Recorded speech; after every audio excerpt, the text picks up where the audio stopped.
Hello दोस्तों, आज भारत का हर नागरिक गमगीन है। दिल्ली में एक ब्लास्ट हुआ और 13 भारतीय मारे गए।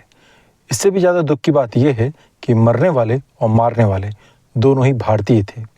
लेकिन इस दुखद घटना के बाद सोशल मीडिया पे टूल किट एक्टिव हो गए। दोनों ही साइड के टूल किट एक्टिव हो गए। पहला टूल किट ये बताने की कोशिश कर रहा है कि टेररिज्म का एक मजहब है, वो है इस्लाम। और दूसरा टूल किट इसको डिफेंड कर रहा है ये कहकर कि टेररिज्म का तो कोई मजहब होता ही नहीं है। ये वीडियो दोनों के लिए है। पहले उनकी बात कर लेते हैं जो कहते हैं कि टेररिज्म का एक मजहब है, वो है इस्लाम। तो दोस्तों, टेररिज्म का कोई मजहब है या नहीं, इसकी बात बाद में कर लेंगे। पहले ये बात कर लेते हैं कि आप टारगेट किसे कर रहे हैं, उन टेररिस्टों को या अपने देश में बैठे हुए आपके और मेरे जैसे दूसरे इस्लामिक या मुस्लिम भाइयों को।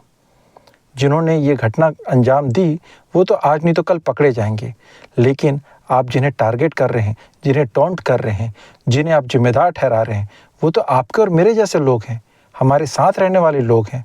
इन्होंने तो ऐसा कुछ नहीं किया और ना ही ये लोग उनका साथ दे रहे हैं। फिर उनको उनके मजहब के कारण टारगेट करने का क्या मतलब, या इसका क्या फ़ायदा? बल्कि अभी तो वो खुद शर्मिंदा हैं अपने मजहब से जुड़े हुए कुछ इस तरीके के लोगों के कारण, इनकी हरकतों के कारण। अभी तो समय है कि हम उनके साथ खड़े हों और उन्हें बताएं कि उन टेररिस्टों और इनमें फ़र्क है और हम इनके साथ खड़े हैं। लेकिन हम क्या कर रहे हैं? हम उन्हें टारगेट कर रहे हैं, हम उन्हें टोंट कर रहे हैं। याद रखिए, हम इस तरीके से उन्हें अपने आप से और दूर करते जा रहे हैं। और ऐसे सैकड़ों हज़ारों लोगों में से कोई एक भी अगर अपने मन में हमारे लिए, हमारे मुल्क के लिए नफ़रत पाल लेता है और उस पाले में जाकर खड़ा हो जाता है, तो याद रखिए वो हमारा नुकसान है। अब बात कर लेते हैं उन लोगों के लिए जिनका कहना है कि टेररिज्म का तो कोई मजहब होता ही नहीं। तो दोस्तों, अब समय है कि आप भी आँख खोल के देखें। दुनिया भर में जहाँ भी टेररिस्ट ऑर्गेनाइजेशन कोई भी घटना देती है, कोई भी ब्लास्ट करती है, उसके पीछे जो भी ऑर्गेनाइजेशन है, अगर उनकी रिलीजियस आइडियोलॉजी देखें तो 99% वो इस्लामिक है। मतलब कोई तो बात है, कहीं कुछ तो गड़बड़ है। मैं मानता हूँ कि हो सकता है कि कुरान में कही गई बातें या जो भी आपके मौलवी मौलाना कहते हैं उन्हें समझने में फ़र्क होगा, उसके इंटरप्रेशन अलग अलग होंगे, लेकिन कहीं कुछ तो गड़बड़ है। अगर हम बस इस तरीके से आंख बंद कर लें कि नहीं, किसी टेररिस्ट का तो कोई रिलीजन होता ही नहीं है, उसका कोई मजहब होता ही नहीं है, तो ये प्रॉब्लम सॉल्व कैसे होगी? अगर हमारे अपने भारतीय, हमारे अपने भाई किसी तरीके से भटक के दूसरे रास्ते पर गए हैं, तो उन्होंने भी इसी रिलीजन का नाम लेकर ही ये रास्ता अख्तियार किया है। वो भी काफिर को मारना, इस जन्नत पाना, 72 हूर पाना, इस तरीके की बातों पर भरोसा करते हैं। तो इसके पीछे कोई तो रीज़न है, कहीं कुछ तो गड़बड़ है। तो ये आपकी जिम्मेदारी बनती है, ख़ास तौर पे जिम्मेदारी बनती है इस्लामिक धर्म गुरुओं की, उस धर्म में ऊंचे पदों पे बैठे हुए लोगों की, मुफ्ती मौलानाओं की, कि वो इस बात का पता लगाएं कि उनके साथ के लोग, उनके गली मोहल्ले में रहने वाले लोग, उनके मस्जिद में आने वाले युवा कहीं गलत रास्ते पे तो नहीं जा रहे हैं। क्या वो इस्लाम की गलत परिभाषा समझ रहे हैं? और अगर ऐसा है तो इसको ठीक करने की जिम्मेदारी भी आपकी है। दोस्तों, कोई भी रातों रात टेररिस्ट नहीं बन जाता। धीरे धीरे वो इस तरीके के लोगों की बातों में आता है, उनके वीडियोस देखता है, उनके लेक्चर सुनता है, उस टाइप के टेक्स्ट पढ़ता है, उस टाइप के लोगों से बातचीत करता है, मिलता है, तब धीरे धीरे वो टेररिस्ट बनता है। कोई भी रातों रात AK-47 लेके या बम लेके उड़ नहीं जाता, फट नहीं जाता। तो ये आपकी जिम्मेदारी है। आप देखिए, आपके गली मोहल्ले में कोई ऐसा है जो इस तरीके के लोगों से मिल रहा है, इस तरीके की वीडियोस देख रहा है, इस तरीके की बातें कर रहा है, तो ये आपकी जिम्मेदारी है, आप उन्हें समझाएं। अगर ऐसा लगता है कि ये बातें आगे बढ़ती जा रही है तो सिक्योरिटी एजेंसी से बात करें, उनके परिवार से बात करें। ये आपकी जिम्मेदारी है, क्योंकि जब तक कि आप इन चीज़ों में सुधार नहीं लाएंगे, इस तरीके से लोग आपको बदनाम करेंगे। क्योंकि ये कई बार ऐसा देखा गया है कि लोग इसे डिफेंड करने की कोशिश करते हैं।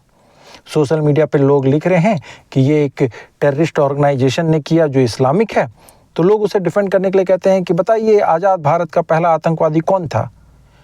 लोग ये बताने की कोशिश करते हैं कि नाथूराम गोडसे ने गांधी की हत्या की तो वो पहला आतंकवादी था।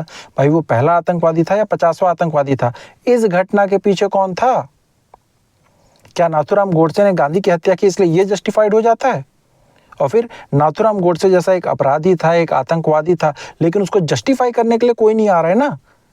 लेकिन आपके यहाँ ऐसे कई लोग हैं जो इनको जस्टिफाई करते हैं। आज भी बदकिस्मती से आतंकवादियों के जनाजे में हजारों लाखों लोग शामिल होते हैं। याकूब मेमन का जनाजा याद है ना। तो ये आपकी जिम्मेदारी है कि इन चीज़ों में आप सुधार लाएं, क्योंकि अगर आप ये सुधार नहीं लाएंगे तो लोगों को बोलने का मौका मिलेगा ही।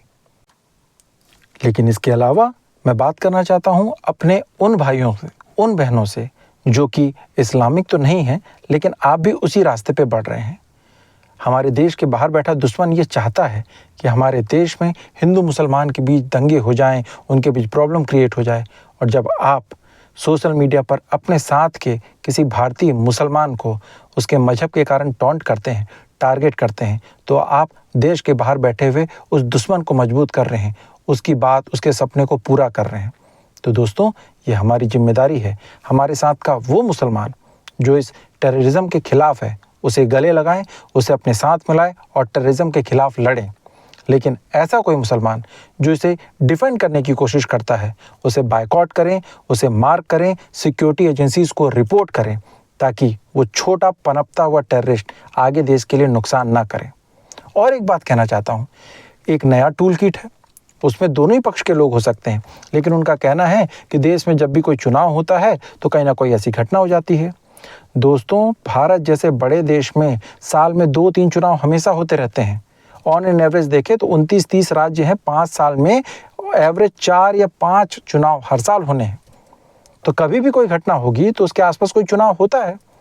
दोस्तों, ये बताइए, Afghanistan, Pakistan, Yemen, Syria, Nigeria, France, Germany, Britain, यहाँ तो चुनाव नहीं हो रहे ना। वहाँ क्यों बम फट रहे हैं? वहाँ क्यों लोग मर रहे हैं? तो दोस्तों, आप इस तरीके से किसी चुनाव, किसी पॉलिटिकल पार्टी, किसी विचारधारा के कारण इस टेररिज्म को डिफेंड कर रहे हैं। और अगर आप ऐसा करेंगे तो इन टेररिस्ट को, इनके पीछे छुपे इनके हैंडलर्स को, इनको सपोर्टर को और ज़्यादा ताकत मिलेगी और मजबूती मिलेगी। तो आपसे निवेदन है, इस तरीके की काम ना करें। पहला, अपने उन भाइयों का साथ दीजिए, चाहे वो हिंदू हो या मुसलमान, जो टेररिज्म के खिलाफ हैं, और उन्हें मार्क कीजिए, उनकी पहचान कीजिए जो इन्हें डिफेंड कर रहे हैं, इन्हें बचाने की कोशिश कर रहे हैं।